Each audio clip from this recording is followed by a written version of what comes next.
आज मु आपण मानक सहित शेयर करने को जाऊँगी कदली भंडार एक हेल्दी रेसिपी। कदली भंडा को आमको बहुत सारा हेल्थ बेनिफिट मिलता है। तो यही कदली भंडार आम एक नुआ रेसिपी बनइबा जहाँकि खावाई बहुत ही टेस्टी लगी थाए। यही रेसिपी हुए तो आपण मैंने बनई थे किंतु एहीपरी प्रोसेस रे केबे बनई नथिबे।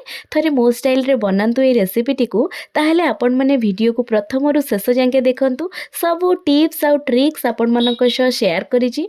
वीडियोटी भल लगे लाइक करेंगे शेयर करेंगे आउ जदि मो चैनल रे नुआ अछंती प्लीज सब्सक्राइब करनियंतु। तो चलंतु स्टार्ट करिबा आजिर recipe. Hi everyone, welcome to my YouTube channel cooking with Soni. चलंतु देखिबा आजिर रेसिपीटी। आजिर रेसिपी पे मु गोटे कदली भंडा नहीं जाइए तो ताको बढ़िया भाव में एमती छड़े देबे चोपा। तो किसी तेल लगे आपड़ छड़ेबे। तो एमती गोटे गोटे करके पाखुड़ा छड़े सारा पर आमर एमतीका फूल बाहर जीव। तो आ देहरु आमे कौन करबा तार जो पिता अंश थाए तो आम एमती प्रति सब पाखुड़ारू आमे बाहर करदबा। तो आम एबे कौन करबा देखि पारथिबे एई पोर्शन जो अछि ताकू बाहर करदबा। आउ एई फूल पोर्शन जो कड़ टाइप रो अछि ताकू बाहर करदबा। ताकू बढ़िया भाव में काढ़ी दबा। मु सबुतिक काढ़ी देइछि एबे देखि पारथिबे। तो एई गुडाक होउछि पिता लागि थाए ताकू पूरा पूरी बाहर करदेबे। तो एई गुडाक बाहर करबा तार छोट छोट पाखुड़ा मध्य बाहर करदेबे। तो आम एबे कौन करबा याको पूरा छोट छोट करके काटी दबा। पूरा छोट छोट करी काटी देबे। तो एई साइज रो ही काटिबे। काटी सारला परे आमे कौन करबा जो जगाटा आपण सेट करचंदी बा काटिकी थोउचंदी तो ता देहरे किछि पानी देई दबा।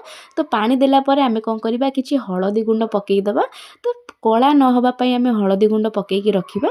तो बढ़िया भाव में एमती टिके टिके गोड़े देबे। तो देखि पारुथिबे मु सबुतिक काटिकिना नहीं जाइछि। तो कलर मध्य चेंज हो जाइछि। तो किछि मु आलू नहीं आलूटा बढ़िया लगी था या सहित आ छोट छोट करिछि। मु किछि सारू दीटा खंडे नहीं जाइछि। आ एटी मसला पे मु बिलाती पियाज अदा रसुण आपण जहाँ भी मसला यूज करंती नेबे। तो आमे गोटे कड़ईटे बसैबा। तो सेतिरे किछि पानी दे दबा आ किछि हळदी दे दबा आ किछि लूण टिके दे दबा। तो आमे जो काटिकी रखिथिले छोट छोट करके कदली भंडा फूल को तो आमे एबे कोन करबा पकई देकिना सिझिया पई छाड़ीदबा। 15 रु 20 मिनिट करदे आपण सिझेबे बढ़िया भाव में। तो देखि पड़थि पूरा आराम से सिझी जाइछि।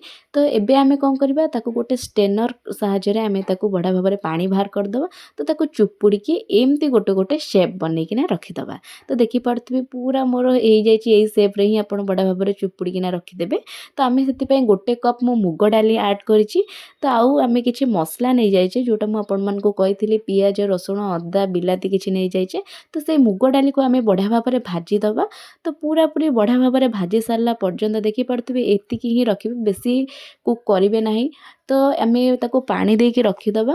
आ एठी कड़ाई बसिबा किछि तेल दे दबा। तो तेल ऐड कर सारला परे आमे कोन करबा जतिके आमे नेइथिले जो भंडार को बाहर करथिले बस स्टेनर गाड़ी किना चुपुड़ी थिले तो ताको आमे बढ़िया भाव में एमती भाजी दबा। एते सुंदर लागिवो ए रेसिपीटी आपण निहाती थरे ट्राई करंतु बहुत ही टेस्टी लागिवो। तो एमती बढ़िया भाव में गोलेइबे जेते पर्यंत हल्का हल्का फ्राए न होइछि। तो 7 रु 8 मिनिट करने एमती आपण गोलेइ चलिबे। तो आमे एबे बाहर करदबा। देखि पारुथिबे ये पूरा हे जाइछि। तो मु बाहर कर दोछि देखौछि आपनको भलो भाव में देखि पारुथिबे पूरा एतिकी ही रखिके बाहर करदेबे। तो जो कड़ाई रे आमे ताको बढ़िया फ्राए करथिले तो सेही कड़ाई रे आमे तेल नहीं जिबा रिफाइंड तेल नहीं जिबा। तो किछि चीनी ऐड करबा। चीनीटा बढ़िया भाव में कैरामेल होला पर्यंत आमे छाड़ी दबा। तो आमे एठी किछि जीरा ऐड करबा। तो जीरा आपण पकेई पारंती किंबा स्किप करि पारंती किंतु पकेइबे गोटे चामच मु जीरा एठी ऐड करछि। तो कटिकिना रखिथिबा छोट छोट पियाज मु एठी ऐड कर दबा बढ़िया भाव में गोलेई दबा। तो गोल्डन फ्राए होला पर्यंत आमे ताको फ्राए करबा पियाजटी को। देखि पारथिबे पियाज मोर बढ़िया भाव में फ्राए हो जाइछि। तो अदा रसुण पियाज रो पेस्ट जो बाटिकी नेइथिले तो ताको आमे एबे ऐड कर दबा। किछि लंका गुंड ऐड करके बढ़िया भाव में गोलेई नबा एबे। तो देखि पारुथिबे एतिकी ही गोलेइबे। एमती ही गोले चलिए ए प्रोसेस रे करेंगे निहाती भाव में बढ़िया लगे। देखि पार्थिबे कलर मध्य मसलार चेंज हो जाइए। तो यही टाइम रे आमे कौन करबा किछि हळदी गुंड पकेइबा। हळदी गुंड एटा होछि जीरा गुंड धनिया गुंड किछि करी पाउडर मध्य ऐड करके बढ़िया भाव में गोलेई नेबे। लास्ट रे मते केवल टिके देखि पड़ते मसलाटा मध्य हो जाइए। तो मु किछि गरम मसला ऐड कली। तो गरम मसला पकई सारला परे आमे कौन करबा जो काटिकी रखिथिबा आलू मो गोटे छोट छोट करके नहीं जाइए सारू। तो आपण सारू पकई पारंती जदि भल लागे ना किंबा स्किप कर କରିପାରିବେ। ତ ଆମେ ଏମିତି ବଢ଼ିଆ ଭାବରେ ଗୋଳେଇକି ତ ଆମେ କିଛି ଟାଇମ୍ ପାଇଁ ଘୋଡ଼େଇ ଦେବା। ତ କଭର୍ କରିନେବା। କଭର୍ କରିସାରିଲା ପରେ ଦେଖାଉଛି ମୁଁ ଆପଣଙ୍କୁ କାଢ଼ିକିନା ଦେଖିପାରୁଥିବେ ହେଇଗଲାଣି। ତ ମୁଁ ହାଲକା ହେଇଛି ତ ମୁଁ କିଛି ମୁଗ ଡାଲି ଆଡ଼୍ କରିଦେଲି। ଏଇ ଟାଇମ୍ରେ ହିଁ ମୁଗ ଡାଲି ଆଡ଼୍ କରିବେ। ତ ମୁଗ ଡାଲି ପକାଇ ସାରିଲା ପରେ ଟିକେ ଗୋଳେଇକି କଭର୍ କରିଦେବେ ତାକୁ 2ରୁ 3 ମିନିଟ୍ ପର୍ଯ୍ୟନ୍ତ। ତାପରକୁ ଆମେ ଏବେ କାଢ଼ିବା। ଦେଖିପାରୁଥିବେ ମୁଗ ଡାଲି ମଧ୍ୟ ବଢ଼ିଆ ଭାବରେ ହାଲକା ହାଲକା ହେଇଯାଇଛି। ତ ଆମେ ଏବେ କ'ଣ କରିବା, ଯେଉଁ କାଟିକି ଯେଉଁ ଆମେ ଭାଜିକିନା ରଖିଥିଲେ ଛୋଟ ଛୋଟ କରିକି ଥିଲେ ଯେଉଁଗୁଡ଼ାକ, ତ ଆମେ ସେଇ କଦଳୀ ଭଣ୍ଡାର ଫୁଲକୁ ଆମେ ଏବେ ବର୍ତ୍ତମାନ ପକାଇବା। ତ ପକାଇ ସାରିଲା ପରେ ବଢ଼ିଆ ଭାବରେ ଗୋଳେଇ ଦେବେ। ଦେଖିପାରୁଥିବେ ଏଇ କଦଳୀ ଭଣ୍ଡାଟି ପୁରା ମାନେ ଏତେ ସୁନ୍ଦର ଲାଗିବ, ଆପଣ ସେମିତି ବି ଖାଇଦେବେ। ଖାଇବା ପାଇଁ ବହୁତ ହି ଟେଷ୍ଟି ଲାଗେ ଏଇଟା। ଦେଖିପାରୁଥିବେ ଏମିତି ହିଁ କଷିଦେବେ। କଷିକିନା ଆମେ କ'ଣ କରିବା, କିଛି ପାଣି ଆଡ଼୍ କରିବା ସିଝିବା ପାଇଁ। ତ ମୁଁ ନେଇଯାଇଛି ଗୋଟେ ମଗ୍ ପାଣି ନେଇଯାଇଛି ଏଠି। ତ ଗୋଟେ ମଗ୍ ପାଣି ମୁଁ ଆଡ଼୍ କରିକି ବର୍ତ୍ତମାନ ବଢ଼ିଆ ଭାବରେ ଗୋଳେଇ ଦେବେ।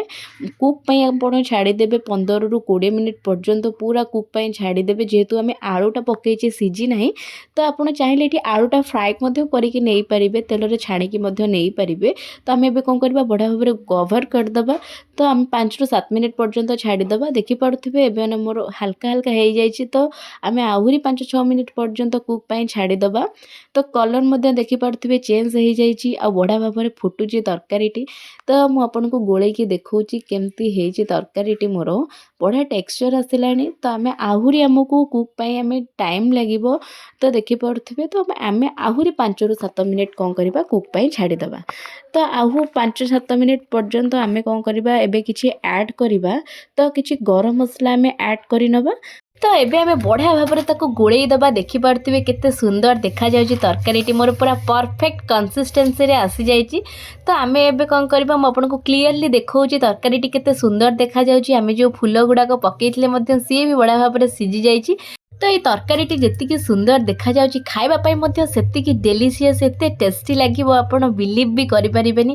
ନିହାତି ଘରେ ଏଇ ଉପାୟରେ ଏଇ ଟେଷ୍ଟି ତରକାରୀଟି ନିହାତି ପ୍ରସ୍ତୁତ କରନ୍ତୁ। ଯଦି ଆପଣଙ୍କ ପାଖରେ କଦଳୀ ଭଣ୍ଡା ଅଛି ତ ନିହାତି ଭାବରେ ଏମିତି ପ୍ରୋସେସ୍ରେ ନିହାତି ତରକାରୀଟି ବନାନ୍ତୁ। ଏଇ ତରକାରୀଟି ବହୁତ ହି ଟେଷ୍ଟି ଲାଗିବ, ତା ସହିତ ବହୁତ ହି ଡେଲିସିୟସ୍ ଲାଗିବ। ଯେଉଁ ଲୋକ ମଧ୍ୟ ଖାଇବା ପାଇଁ ପସନ୍ଦ କରନ୍ତିନି, ଏଇ ତରକାରୀକୁ ନିହାତି ଥରେ ଟ୍ରାଏ କରନ୍ତୁ। ମୋ ସହିତ କମେଣ୍ଟ ସେକ୍ସନରେ ସେୟାର କରନ୍ତୁ ଏ ରେସିପିଟି କେମିତି ଆପଣଙ୍କୁ ଲାଗିଲା। ତ ଯଦି ଭିଡ଼ିଓଟି ଆପଣମାନଙ୍କୁ ଭଲ ଲାଗିଛି ନିହାତି ଭାବରେ ଲାଇକ୍ କରନ୍ତୁ, ସେୟାର କରନ୍ତୁ, ସବସ୍କ୍ରାଇବ୍ କରିବା ପାଇଁ ବିଲକୁଲ ବି ଭୁଲିବେନି। ରହୁଛି ନମସ୍କାର, ଜୟ ଜଗନ୍ନାଥ। ପୁଣି ଆସିବି ଆଉ ଏକ ନୂଆ ରେସିପି ନେଇ, ସେଥିପାଇଁ ଚ୍ୟାନେଲଟିକୁ ନିହାତି ଭାବରେ ସବସ୍କ୍ରାଇବ୍ କରିଦିଅନ୍ତୁ।